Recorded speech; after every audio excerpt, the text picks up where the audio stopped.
Scott, so rig, Rig. responsibility in government. Why'd you start it? You got the time to hold on, right, Nick? Yeah, of course. Okay. Scott? I started because I wanted to make a difference here in Cook County in our elections. Going to what at the very start of this program, you're talking about fear and that it's hope. Many people think it's hopeless. That there's nothing we can do. We know that there are problems with our electoral process here in Cook County. There is a big problem with election judges. Yeah. Namely, there's not enough Republican election judges. And Have any? we probably have two. I think it's about 90% of the election judges are Democrat. Yeah. And in a typical precinct, you're supposed to have at least two Republican election judges. The people who show up who maybe are filling that role, they've been appointed, and chances are very likely they've never pulled a Republican ballot in their life. But there they are, and it's by design. They don't recruit Republican election judges, and frankly, they don't want them there. If a legitimate Republican election judge is in the room, a lot of times there's almost a chilling effect on that judge's ability to exercise his or her authority, and this is why you put together an event. Yeah. That's going to take place at Trump Tower. Can I say that? Trump Yeah. Tower? Okay. That's going to take place at Trump Tower. That's right, on November 20th. Talk more into that. Yeah, so imagine having police officers as election judges. These are professionals who are trained to enforce the law. They're law enforcement officers. These are also professionals who are trained to de-escalate situations.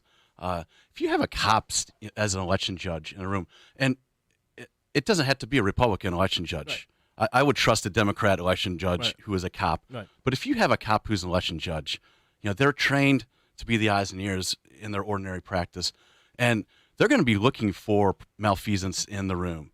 And if they see it, they're going to confront it, and they're going to shut it down. Right. And the machine does a number of things to distract judges. Mm-hmm. Dave and I have joked about this.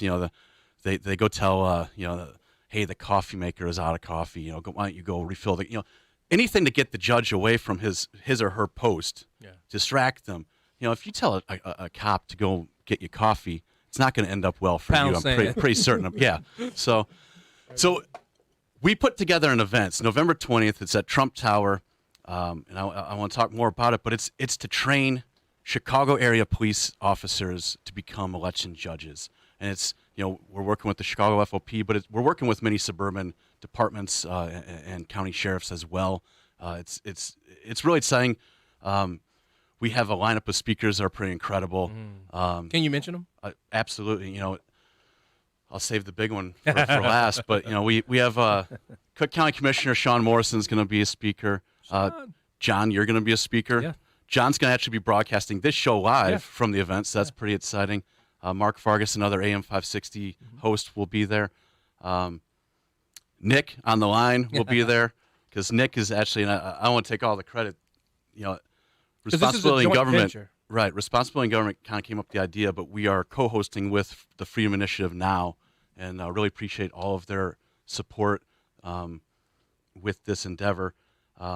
But last night we confirmed our keynote speaker.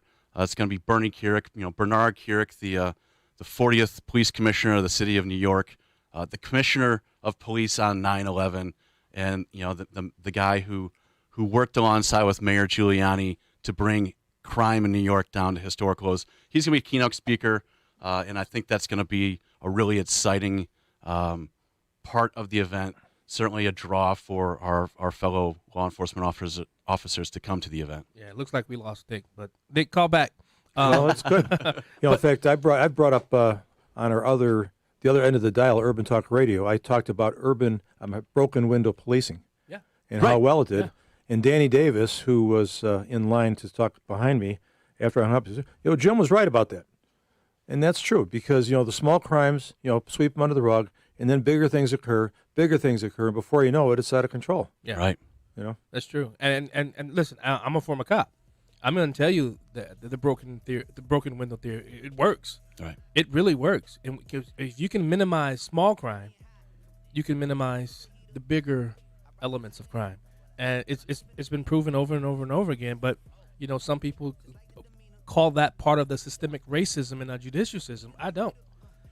You ever want to really go after what's happening in Chicago? Go back to that theory. You listening to Black and Right? Hey, Nick, I'll bring you back on. We'll be right back.